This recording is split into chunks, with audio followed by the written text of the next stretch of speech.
Tokyo Olympic के champion Neeraj Chopra, Ravi Dahiya, Bajrang Punia, Lovlina और पुरुष हॉकी टीम प्लेयर्स देश लौट आए हैं। दिल्ली एयरपोर्ट पर बैंड बाजे के साथ उनका जोरदार स्वागत किया गया।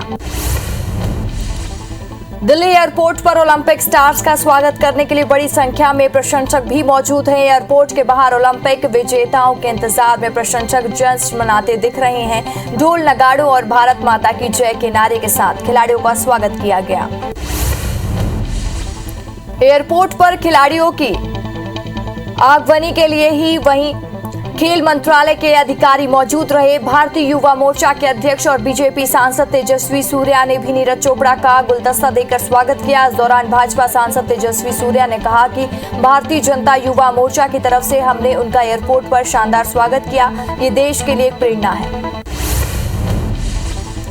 प्रधानमंत्री Narendra Modi United nation security council में समुद्री सुरक्षा पर ओपन डिबेट की अध्यक्षता की। इस दौरान उन्होंने कहा कि समुद्र हमारी साझा धरोहर है और हमारी समुद्री रास्ते अंतर्राष्ट्रीय ट्रेड की लाइफ लाइन है और सबसे बड़ी बात यह है कि समुद्र हमारे प्लैनेट की भविष्य के लिए बहुत महत्वपूर्ण है।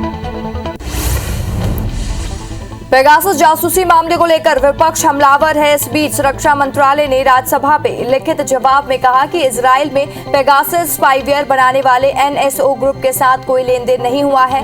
रक्षा राज्य मंत्री अजय भट्ट ने राज्यसभा में कहा कि मंत्रालय का NSO ग्रुप के साथ कोई ट्रांजैक्शन नहीं हुआ है।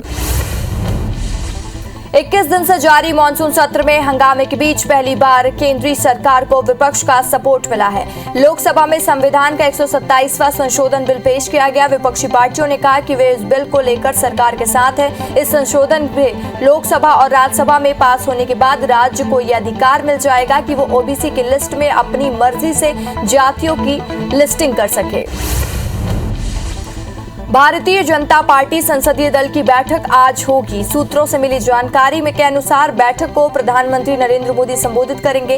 बैठक में संसद में विपक्ष के हमले को लेकर रणनीति बन सकती है। असम मिजोरम सीमा मुद्दे को लेकर पूर्व की शांति बहाली की चर्चा में असम के मुख्यमंत्री हिमंत बिस्वा शर्मा प्रधानमंत्री नरेंद्र मोदी से मिले। इससे पहले मुख्यमंत्री शर्मा ने असम के बीजेपी सांसदों के साथ केंद्रीय गृह मंत्री अमित शाह के साथ मुलाकात की। पश्चिम बंगाल की मुख्यमंत्री और तृणमूल कांग्रेस की सुप्रीमो ममता बनर्जी ने केंद्रीय गृह मंत्री पर गंभीर आरोप लगाए हैं। उन्होंने कहा है कि त्रिपुरा में गृह मंत्री अमित शाह ने तृणमूल कांग्रेस के सदस्यों और पार्टी सांसद अभिषेक बनर्जी पर हमला करने के निर्देश दिए हैं और तृणमूल कांग्रेस ने यह आरोप लगाया था कि सत्तारूढ़ भाजपा और सदस्यों द्वारा हमला किए जाने के बाद त्रिपुरा के कुछ सदस्य घायल हो गए। प्रधानमंत्री नरेंद्र मोदी ने किसानों के लिए प्रधानमंत्री किसान सम्मान निधि योजना 2021 की दूसरी किश्त जारी की है। प्रधानमंत्री नरेंद्र मोदी डीबीटी के तहत इस योजना से जुड़े 9.75 करोड़ से अधिक लाभार्थी किसानों को लगभग 19,500 करोड़ रुपए ट्रांसफर किए। इसके बाद पीएम मोदी ने देश के कई किसानों से भी संवाद किया।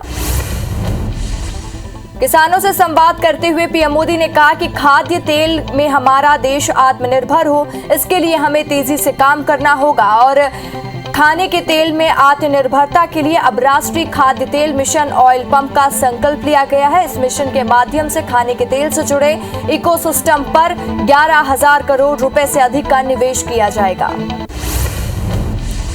बीएसएफ की पूंछ से स्वतंत्रता दिवस से पहले ही बड़ी आतंकवादी गतिविधि को नाकाम कर दिया गया है। सुरक्षा जवानों के सागण गांव से भारी मात्रा में हथियार, गोला बारूद को जब्त किया गया। बीएसएफ जम्मू में PRO ने एक बयान में इस बात की जानकारी दी है।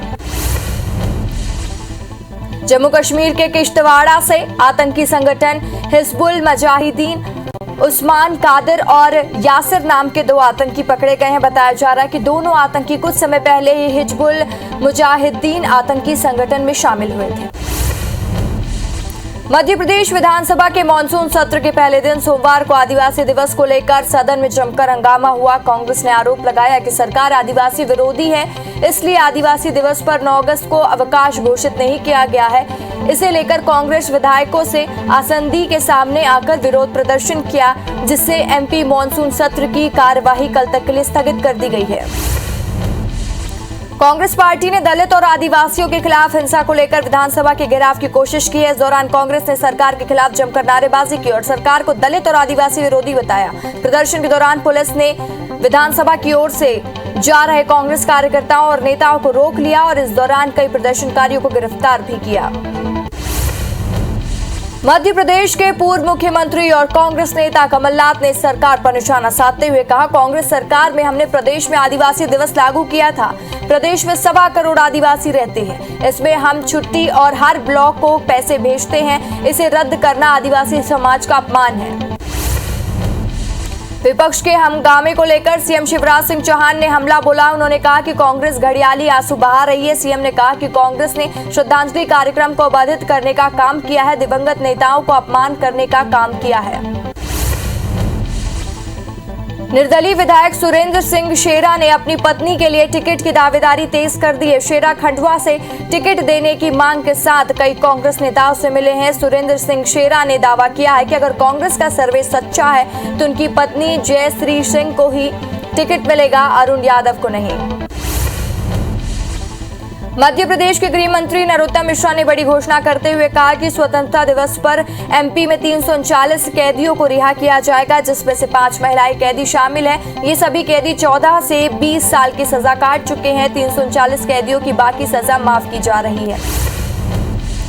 विश्व आदिवासी दिवस पर सीएम भूपेश बघेल ने आदिवासी समाज के प्रमुखों से संवाद किया है और बधाई दी है। इस दौरान उन्होंने कहा कि आदिवासी इलाकों तक विकास के काम हो रहे हैं। आदिवासी गांवों का चिकित्सा में और शिक्षा पहुंचाने का काम हमारी सरकार कर रही है। शासन की योजनाओं का पूरा लाभ आदिवासियों को मिला, इसका ध्यान रखा जा रहा है।